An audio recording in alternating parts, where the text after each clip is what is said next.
जीवन में जो होता है अच्छे के लिए होता है, इसको समझने के लिए एक कहानी सुनते हैं। एक आदमी था जिसके पास एक घोड़ा था। उसका घोड़ा एक दिन खो जाता है तो परेशान होकर के एक ज्ञानी व्यक्ति के पास जाता है। जी मेरा घोड़ा खो गया है, मेरे साथ बहुत बुरा हुआ है। तो ज्ञानी व्यक्ति कहता है परेशान क्यों होते हो, तुम्हें ऐसा क्यों लगता है कि घोड़ा खो गया तो बहुत बुरा हो गया तुम्हारे साथ, सब्र रखो। कुछ दिन के बाद उसका घोड़ा वापस आ जाता है एक और घोड़े के साथ, तो बड़ा खुश हो जाता है और फिर से उस ज्ञानी व्यक्ति के पास जाता है। कहता है आपने तो सचमुच में बहुत ही अच्छी बात कही थी कि जो होता है अच्छे के लिए होता है, मेरे पास एक और घोड़ा आ गया।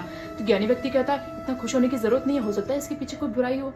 तो वो थोड़ा चिंतित हो जाता है। कुछ दिन के बाद उसका नौजवान बेटा घोड़े से, जो कि नए घोड़े की सवारी कर रहा था, गिर जाता है, उसका पैर टूट जाता है। तो फिर से वो परेशान हो जाता है और ज्ञानी व्यक्ति के पास जाता है कि जब मेरा बेटे का पैर टूट गया है, बहुत बुरा हुआ।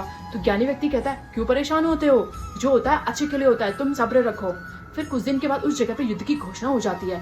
तो जो राजा था उसने कहा कि आवश्यक रूप से सभी नौजवानों को उस युद्ध में हिस्सा लेना है, क्योंकि उस व्यक्ति के बेटे का पैर टूटा हुआ था तो वो उस युद्ध में शामिल नहीं हो पाया। और ये जो हुआ बहुत अच्छा हुआ। तो उसको समझ में आई कि चाहे अच्छा हो चाहे बुरा हो, सब्र रखो, जो होता है अच्छे के लिए होता है। तो ये खूबसूरत कहानी थी इस किताब की, प्रेम रावत जी द्वारा लिखी गई किताब है ये श्वास। ये हिंदी में है, इंग्लिश में है ब्रेथ नाम है इसका।